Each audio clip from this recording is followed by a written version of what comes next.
Que aprumar.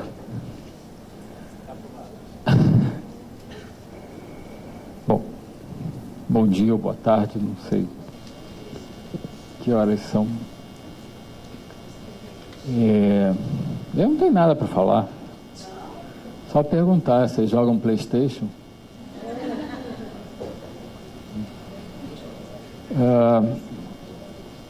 Eu vi um filme diferente desse, em Brasília.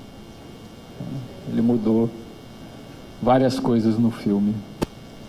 Para o lançamento comercial, vocês estão vendo a versão que foi para os cinemas. A versão de Brasília era ainda maior, não terminava aí, etc, etc.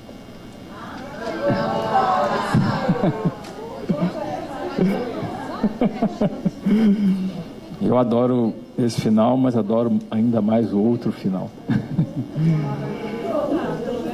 Termina com um plano geral de contagem. Depois daí ela reencontrava o Roussan, eles ficavam andando pelas ruas até que a câmera afastava e parecia no bairro onde eles trabalham, né? Só que aí era realmente um grande plano geral e que ficava. Coisas de diretor, de cinema, de lançamentos comerciais, de tempo, tem que diminuir. Mas, na essência, continua o mesmo filme. E ela quer que eu explique o filme, um filme que não sei se explica, se sente muito mais do que se explica. E é um filme que pode parecer incomum no universo do cinema brasileiro, mas na verdade não é. É um tipo de cinema que se faz há um certo tempo no Brasil já, eu diria cerca de 10, 15 anos. É um tipo de cinema que começou a ser feito fora do eixo, fora do Rio de São Paulo, basicamente. Até o início dos anos 90, com raras exceções, só se fazia cinema no Rio de São Paulo, não se fazia cinema nos outros estados, nas outras regiões, e, sobretudo, mesmo quando você fosse para outras regiões, eventualmente você fazia cinema nas capitais, não em cidades que eventualmente estão ali na região metropolitana, como Contagem. Existe hoje um cinema de Contagem, que para muitos é o melhor cinema que a gente vem fazendo aí nos últimos anos. Pessoas como o André, que são todos de lá, todos nasceram lá. Como o Afonso Shoa, como o João Dumas, etc. Eles vêm desenvolvendo isso há uns 10, 12 anos, mais ou menos. Tanto a Arábia, que ganhou o Festival de Brasília em 2017, quanto a Temporada, que ganhou em 2018, são talvez os maiores emblemas disso, mas na verdade é um universo que já tem uma certa estrada e é um universo que se volta para alguns elementos, vamos dizer assim, recorrentes. O primeiro deles, que eu chamaria de simplesmente de o homem comum. Acho que na Temporada é muito evidente que o cotidiano é o grande universo poético e o cotidiano é a grande fonte de vida. Eu acho que talvez seja a maior ressonância que a gente possa encontrar aí. Acabando de ver o filme agora. O filme leva um certo tempo para a gente, enfim, se acostumar com ele, terminar a reverberação. E para além desse homem comum, desse cotidiano, a percepção de que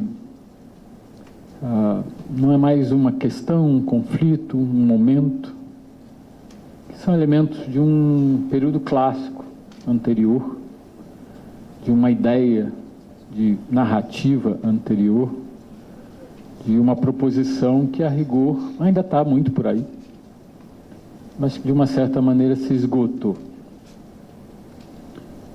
Você seguia o drama, a ação, o herói, coisas do gênero, e isso não faz mais tanto sentido a essa altura, até porque o cinema ou o audiovisual são coisas absolutamente massivas, né? Hoje se assiste filme praticamente o dia inteiro, em qualquer plataforma, em qualquer lugar. Eu ando muito de metrô no Rio de Janeiro, então tem sempre alguém vendo o filme no metrô, em qualquer hora do dia. Então isso, enfim, ainda está muito por aí, mas não é tão significativo quanto foi outrora. E, eventualmente, existem outras proposições, outras molduras narrativas, outras ideias, e, sobretudo, uma outra forma de perceber e construir isso de uma maneira que, eventualmente, a gente simplesmente reconheça. Bom, vocês todos acompanharam, riram, alguns comentaram. De alguma maneira, vocês reconheceram ou se reconheceram nesse universo, que, no fundo, é muito próximo de nós, qualquer lugar desse país que a gente esteja. Então, se aproximar da nossa realidade desta maneira é algo que torna esse filme realmente expressivo, realmente criativo e que, digamos assim, consegue de fato capturar alguma coisa que é muito difícil.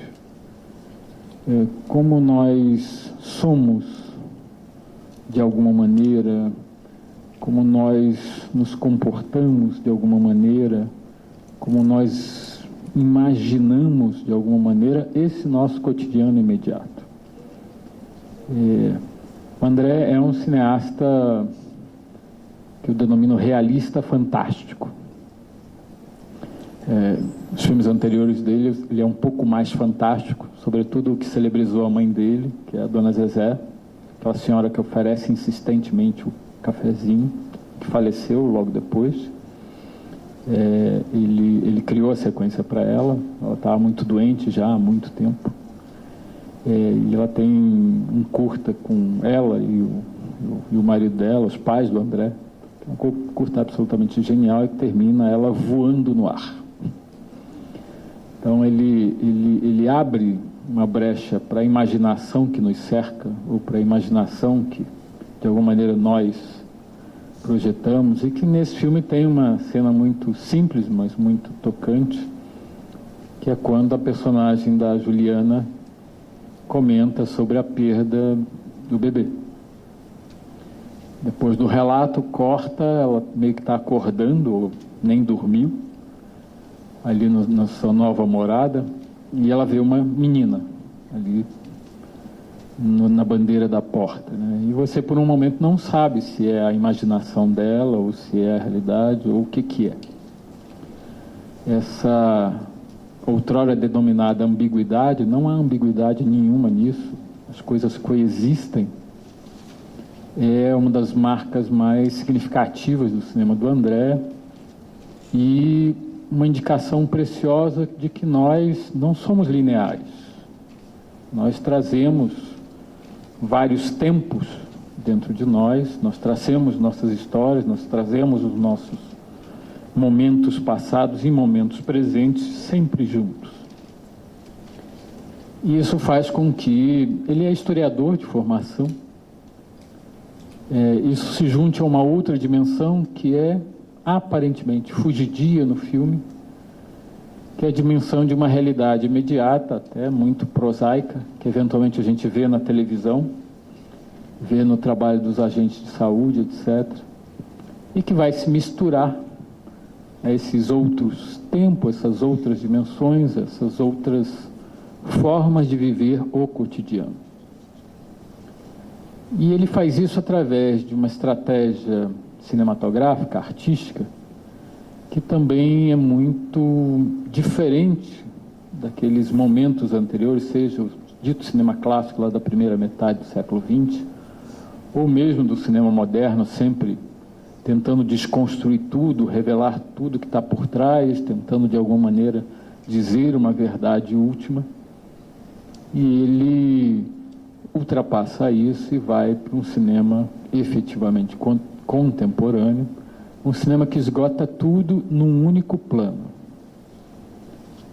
Se ela vai entrar numa casa, raramente ele mostra os vários momentos, os vários passos desse simples andar, como se estivesse construindo aí uma ideia de que ela está andando. Não se faz mais isso. Tudo está esgotado ali no limite entre um corte e o outro. E, eventualmente, mesmo situações aparentemente tão simples podem não ser tão óbvias quanto imaginamos. Talvez a sequência, a mini-sequência, mais expressiva nesse sentido seja da conversa com a prima, que ela vai revelar a perda do bebê. E não sei se vocês lembram que essa conversa começa com um plano em que se vê as duas. Se a gente imaginar aquela cozinha e a Grace aqui à esquerda, a câmera estava mais à esquerda dela, relativamente num espaço, em princípio, mais amplo do que o que vai se apresentar em seguida. Mas quando há o corte, há a aproximação, e quando se vem para o ângulo contrário em que a gente vê a Grace, a gente vê que ela está encostada numa parede. E que o plano que abriu a sequência, ele é impossível. Aquela câmera não deveria estar ali, ou aliás, aquele cenário é estranhíssimo. E é uma aparente simples conversa de cozinha. Então, há uma enorme sutileza que eventualmente cria essa resposta de vocês de rir, de ficar apreensivo, de estranhar, de alguma maneira estar muito próximo do filme, mas ao mesmo tempo não saber exatamente o que esse filme está querendo nos dizer, querendo nos apresentar, querendo nos, entre aspas, revelar, porque ele é, na verdade, um filme extremamente complexo como construção. A gente nem apreendeu tudo aqui, porque o som do filme é um som 5.1, é um som extremamente sutil, porque a gente vai ouvir toda aquela comunidade, muito mais do que a gente ouviu aqui, muita coisa não foi reproduzida aqui. Então, o filme tem uma dimensão ainda mais ampla, tem muito mais informação do que o que vocês receberam. E isso, às vezes, significa a gente olhar com mais atenção e ouvir com mais atenção. Todos os sons do filme são realistas, todas as imagens do filme são realistas. O que a gente está vendo mesmo? Que contagem, que cidade de contagem ele está nos apresentando? Que universo ele está, no fundo, criando para nós aí a essa altura? É um filme, no fundo, muito calmo, alegre, mais que o drama que esteja por trás dele, sobretudo da personagem da Juliana, seja um drama, enfim, às vezes barra pesada. Muitos de nós já passaram por situações que podem se aproximar mais ou menos daquilo, de uma mudança de vida, uma separação, etc. Mas nada disso tem um peso hiper dramático, não? É um filme de ritmo compassado e um filme que, inclusive, se permite, até mesmo arbitrariamente, comentar situações que seriam como que um momento de respirar para retomar a loucura da vida. Particularmente os momentos que intervém a música, o Rachmaninoff, são esses momentos em que um fagote, um som estranho para um universo de periferia brasileira, um fagote vai ali, de repente, um tanto ou quanto jocosamente, faz um comentário musical, às vezes sobre praticamente nada, às vezes um plano de uma árvore meio florida, às vezes o plano de uma casa, planos que aparentemente não têm uma conexão mais direta com a ação imediatamente anterior. Eles funcionam como passagens, funcionam como comentários alegres, funcionam como um momento de respiro para retomar o que quer que seja que venha à frente. Então, quando a gente assiste um filme como esse, antes de tudo, a gente tem que como que se ligar nos elementos mesmos de um filme. que quadros que foram feitos, que movimentos de câmera que foram desenvolvidos, que ritmos foram instaurados, que personagens foram colocados em cena, que modulações musicais foram postas ou não, enfim, que elementos de trabalho foram utilizados e qual é o efeito deles, qual é a estratégia deles, qual é a ambição deles. Não que eles venham a se realizar por completo, mas eles têm uma ambição, eles têm um desejo de uma resposta de vocês, de uma resposta do público, e eles se abrem aí para uma apreciação.